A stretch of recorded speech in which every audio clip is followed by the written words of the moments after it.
Zina la Atate ndi la Mwana ndi la Mzimu Woyera. Amen. Chaulere cha Ambuye athu Yesu Khristu, chifundo cha Mulungu Atate, komanso mphatso za Mulungu Mzimu Woyera zikhale nanu nonse. Tiye tigawane mawu a Mulungu amene amatithandiza kuti Mulungu alowe m'moyo mwathu. Tipemphere. Mulungu Atate mphamvu zonse tikuthokozani kuti inu potilenga matipasako kaudindo ndi ulemerero ndi ulamuliro kuti tizikuthandizani kuyendesa dziko lapansi pano.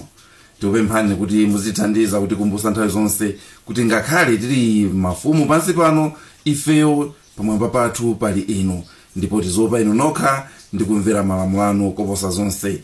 Tikupempha zonsezi m'dzina la Yesu Khristu mweyo Ambuye athu. Amen. Abale, mawu athu alero achokera m'buku la Daniel chapter 6 ndime ya 12 mpaka na ndime ya 26. Ndipo tikufuna kusinkhasinkha apa mutiona kuti ukapolo wa mafumu. Ukapolo wa mafumu. Anthuwo adafika pamaso pa mfumu namkumbusa za lamulo lake. Adati, inu amfumu, kodi suja mudakhazikitsa lamulo loti pa masiku 30 akuzawa aliyense amene azapemphe kanthu kwa Mulungu aliyense kapena kwa munthu wina osati kwa inu nokha amene azaponyedwe m'phanga la mikango? Mfumu anayankha kuti inde ndi momwe modi. Lamulo la Amedi ndi la Apesi losasinthika. Apo anthu adati, ndipo Danieli, mmodzi mwa akapolo a ku Yuda aja, waphwanya lamulo limene inu amfumu mudakhazikitsa, moti anapempherera kwa Mulungu wake katatu, amapemphera kwa Mulungu wake katatu pa tsiku. Pamene mfumu idamva zimenezi inavutika kwambiri. Inayamba kuganiza zompulumutsa Danieli, ndipo idayesesa ndithu mpaka na zuwa sui. Tsono anthu omwewo adapangana nthawi yoti akaonanenso ndi mfumu. Adawuza mfumu kuti, amfumu, muziwetu kuti paja malinga ndi lamulo la Amedi ndi Apesi palibe choletsedwa kapena cholamulidwa chokhazikitsidwa ndi mfumu chimene chingathe kusinthika. Motero mfumu idalamula kuti Danieli akamtenge ndi kukamponya m'phanga la mikango. Koma tsono mfumu idawuza Danieli kuti Mulungu wako amene umamtumikira nthawi zonse akupulumutse. Pakhomo pa phangalo adatsekapo ndi mwala, ndipo mfumuyo idasindikizapo chizindikiro chake ndi cha akuluakulu ake kuti wina asasinthepo kanthu pa za Danieli. Mfumu inakabwerera ku nyumba kwake, ndipo inakhala usiku wonse osadya kanthu, osavomera zonkondweresa zina zilizonse, ndipo m'maso mwake munaligwa. Mama wakulimbu mfumuyo idazuka napita ku phanga la mikango lija mofulumira. Itafika kumeneko idayitana mwankhawa kuti, Danieli, mtumiki wa Mulungu wa moyo, kodi Mulungu wako amene umamtumikira nthawi zonse wakupulumutsa ku mikango? Danieli anayankha kuti, amfumu, mukhale ndi moyo mpaka muyaya. Mulungu wanga adatuma mngelo wake kuti azaseke pakamwa pa mikangoyi, ndipo sindidapwetekeke konse, chifukwa chakuti Mulungu adaona kuti ndine wosalakwa, ndiponso kuti sindakulakwireni inuyo amfumu. Mfumuyo idakondwa kwambiri, ndipo inalamula kuti Danieli atulutsidwe m'phangamo. Motero Danieli anamtulutsa ali wosapwetekeka mpang'ono pomwe, chifukwa adakhulupirira Mulungu wake. Tsono mfumu idalamula kuti oneneza Danieli aja akawagwire ndi kukawaponya m'phanga la mikango lija, iwowo pamodzi ndi akazi awo ndi ana awo omwe. Ndipo asanafike mpansi pomwe m'phangamo, mikangoyo idawawakha ndi kuwaphwanya mafupa. Tsono mfumu Dariusi idalembera anthu a mitundu yonse, a mafuko onse ndi azilankhulo zosiyanasiyana pa dziko lonse lapansi. Adati, mtendere uchuluke pakati panu, ndikuyika lamulo lakuti anthu onse a mu ufumu wanga azimuopa ndi kuchitira ulemu Mulungu wa Danieli. Mawu a Ambuye.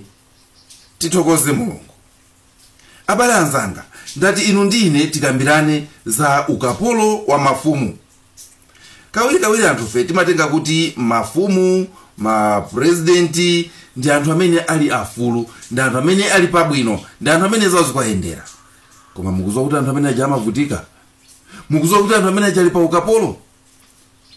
Ali pa ukapolo, ndipo titakunena kuti ukapolo umenewu nthawi zambiri ndiwozipasa dala chifukwa chakusadziwa mulungu atate awo amene anasiya pa mpando. Tikunena zimezi chifukwa chona kuti tawerengani nkhani imene tawerengayi. Akuti mfumu Darius anakhazikitsa lamulo aliyense asate zimene mfumu ikunena, asapembeze mulungu wina, asamvere munthu wina aliyense. Ndipo akuti koma mfumu imeneyi imankonda Danieli.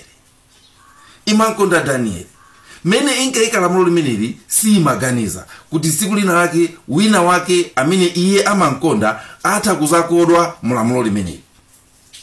Lero taonani Danieli amene mfumu imankonda wakodwa mu lamulo limene mfumu inakhazikitsa. Kodi mfumu ipanga bwanji? Ndipo lero zikuoneka zona kuti mfumu anthu atabwera ndikuzayikumbusa lamulo lake lomwe ikuda nkhawa, ili ndi chisoni, ndipo ikupwetekedwa mu mtima. Akuti usiku wonse sanagone. Zikundikumbusa za Herodi amene analumbira kuti ampasa mwana wake chilichonse chimene mwana uja apemphe. Ndipo chifukwa cha alendo amene anali pamenepo akuti Herodi sakanachitira mwina koma kuperekadi mutu wa Yohane monga mmene anamuonjezera mtsikana uja. Herodi zinamuvuta mu mtima kuti mwana uja wapempha mutu wa Yohane, koma nanga apanga bwanji? Anasanduka kapolo wa lamulo lake lomwe, anasanduka kapolo wa lonjezo lake lomwe.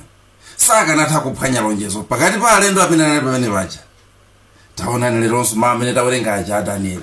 Akuti mfumu ijatu inachita yokha kuwauza anthu kuna kuti oho chabwino Danieli pitani kantengeni mumponye mumphanga.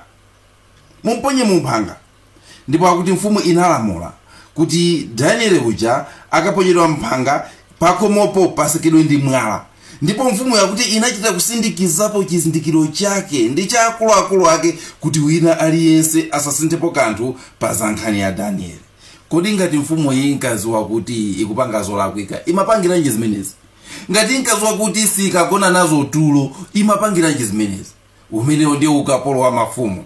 Ukapolo wa mafumu umene umachokera kwa alangizi ake, kuti mafumu athu amasanduka akapolo a alangizi awo. Kodi alangizi anu akanena kanthu inu mazona ngati muli ndi ufulu wozisintha zimenezi? Aya indalangizanga amene andilangiza, kumachini makhansala anga amene andilangiza. Ukapolo wa mafumu. Amachita manyazi kubweza mawu, amachita manyazi kunena kuti iyayi langizo mwandipasa ndilolakwika, amachita manyazi kunena kuti azijani manama. Amachita manyazi chifukwa chani? Chifukwa chana kuti mfumu imayenera ioneke kuti iyo ndiyo limba, imayenera ioneke kuti iyo ndiyo sabwerera mbuyo, imayenera ioneke kuti iyo ikamanga chinthu yamanga. Mitundu ya Pilato ndalemba ndatha. Ukapolo wa mafumu. Mafumu amakhala makapolo a malonjezo awo, amakhala akapolo amawawo omwe, amakhala akapolo amasiginecha awo, amasanduka akapolo a alangizi awo. Amfumu apa anaona kuti nzosatheka kuti abweze mawu awo, mpaka na kumakachita kulembapo chidindo pamwala paja kuzowa kuti kumatu mu mtima mwanga izi sizikuvomera. Abale anzanga tisakunamize ni zimenezo ine sindimalolera. Zimenezo sindimalolera kuti chinthu chimene mtima wanga ukundilesa. Ati chifukwa chona kuti alangize anena, ati chifukwa chona kuti anthu ena achanena, ndiye iwo ukakankhike ndi ukapanga chinthu chimene mtima wako sukuvomera. Amene muli mafumu, amene muli akuluakulu, mtima wanu uphunzitsidwe ndi mawu a Mulungu. Kuchokera ku mtima wophunzitsidwa ndi mawu a Mulungu, ngati mtima umenewo ukana chimene anthu ena akunena, musazikapase ukapolo uchivomera. Lero taona ngakhale malamulo athu muno boma limayika lamulo lakuti nthawi zina amayika malamulo aja chifukwa chona kuti afuna akhawulise osusa boma, komatu lamulo kamaliyika ndi mtima umenewo siku lina limazakutembenukira. Kodi inu simunamve za uja amene anamanga ndende kummangira nzake, ati kamange maula ukuti kamange maula tikansiyemo wakuti analowa mukuyamba ndani? Anali yemwe. Ukapolo wa akuluakulu, ukapolo wa mafumu. Pamene munthu ukukhala pa ufumu paja, chimodzi chimene chimapasa mafumu ukapolo ndi kusazindikira kuti pamwamba pawo pali Mulungu. ndipo chifukwa kuti amazitenga kuti pamwamba penipeni pali iwo eni, amafuna kuti mawu awo akhale mawu amene sangathe kubwezedwa, mawu awo akhale mawu amene palibe angafute, mawu awo akhale mawu omaliza. Chimenechi chimapasa ukapolo. Aliyense amene sazichepesa ngati mwana amazipasa ukapolo. Iniyo taganizani, amfumu akanatha kuti akuziwa kuti pali mulungu pamwamba pawo, akanatha kuwauza anthu aja kuti akuluakulu, chabwino ndalankhula zakuti chabwino apese ali ndi lamulo lakuti koma lamulo la mulungu ndiloposa malamulo amene tinayika aja. Ndipo pachifukwa chimenecho titasinkhasinkha ndikuyang'ana lamulo la mulungu ndaona kuti ayi langali likuchepera ndilikhwache, tisatire lamulo la mulungu. Hapo tinalonjeza kale, hapo tu namuza kale nanga ndipanga bwanje. Osamasimidwa analonjeza kale. Munalonjeza kale ndiye kuti chani? Nchifukwa cha Ambuye amene kuti usamalumbira. Chifukwa cha Ambuye amene kuti kakhala ingonena kuti akakhala ayi angokhala ayi, usachite kulumbirira chifukwa chena kuti ukalumbirira siku lina uzalephera kulibweza lumbiro lakolo. Tiziona nthawi zonse kuti pamwamba panga pali mfumu yayikulu imene itha kugadabuza zonse zimene ine ndapanga. Kodi Herode akanaziwa kuti pamwamba pake pali mulungu, ndipo waona kuti mwanake wapempha mutu wa munthu, wapempha mutu wa Yohane, sakanatha kunena kuti mwananga inde ndinalonjeza, komatu mulungu ndi wamkulu kuposa ine. Pachifukwa chimenecho, chifukwa kuti mulungu akudana ndi zimene ukunenewezo, mulungu yemweyo akugadabuza zimene ine ndinalonjeza zija.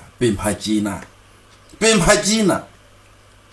Mukumbukira mayi uja amene ankazunzidwa ndi amfumu, ndipo mayi uja anatembenukira anake m'Baibulo momo ndikuwauza kuti ananga ndinakulengani ine ndinangokuberekani. Mmene mulungu akakuumbani m'mimba mwanga ine kunalibe ndipo sindimaonako. Ndiye inu musamumvere mfumu uyu, koma muope mulungu amene akuziwa mmene anakuumbirani m'mimba mwangamo. Mayitu ameneyo oziwa kuti pamwamba pache pa iyeyo pali wina wache wankulu amene atakugadabuza zonse zimene ife tamanga pansi pano. Asogoleri musakhale akapolo amalumbiro anu. Iniyo ngati munthu mumatha kulakwisa, iniyo ngati munthu mumatha kupanga ziganizo zolakwika. Mukazipanga ziganizo zimenezo musamamve kuumirizika kuti muzingopita bendi zolakwikazo. Ayi, kumazibweza ndiona kuti akuluakulu ndikuzindikira inde ineyo ndili ndi mphamvu, ndili ndi ufumu, koma pamwamba panga pali wina woposa ine. Inu simuona ujeni uja msilikali wa Chiroma uja anabwera kwa Ambuye Yesu nzana kuti Ambuye ineyo ndine mkulu wa asilikali, ndimauza wantchito wanga kuti pita ndipo amapitadi, ndimauza wina kuti bwera ndipo amabweradi. Koma anapizana kuti komanso ine pamwamba pangapa pali abwana, pamwamba pangapa pali abwana amene amandilamula. Ndipo anatenga Yesu ndikumika pamwamba pa amenewo ndikunena kuti inuyo mungonena mawu chabe, ndipo wantchito wanga azachira kulikonse kumene ndiliko. Anasanduka mfulu ngakhale anali munthu wamkulu.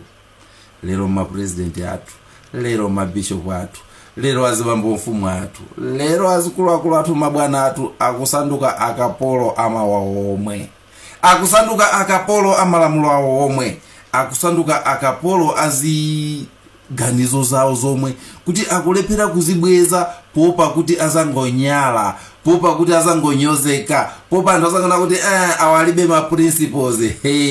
Ma principle anga amatha kupindidwa ndi mulungu, ma principle anga amatha kukhotesedwa ndi mulungu, ndipo sindimva kukakamizika kuti ineyo ndikanike kukhotesa zimene kapena kusintha zimene ndapanga, chifukwa chona kuti mulungu anena kuti iwe zapangawezo ndizolakwika. Ena mwa inu sinu mafumu, ena mwa inu sinu mapresident, koma chifukwa chakuzikuza mmagwanawo mu ukapolo wa mafumu, mmagwanawo mu ukapolo wa mapresidenti. Tipemphere siku la lero kuti mulungu atithandize ifeyo tizidziwa pamwamba pathu pali amene amatipasa ufulu nthawi zonse. Mulungu Atate ndinu wamkulu, tithandizeni kuti pamene tikupanga zinthu zathu tizidziwa kuti inuyo muli ndi mphamvu zosintha chilichonse chimene ifeyo tapanga, ndipo ifeyo tizivomereza ukulu wanu. Tupempha zonsezi m'dzina la Yesu Khristu yemweyo Ambuye athu. Amen. Zikomo kwambiri abale, munali ndine Elizeyo Bambo Nthalika.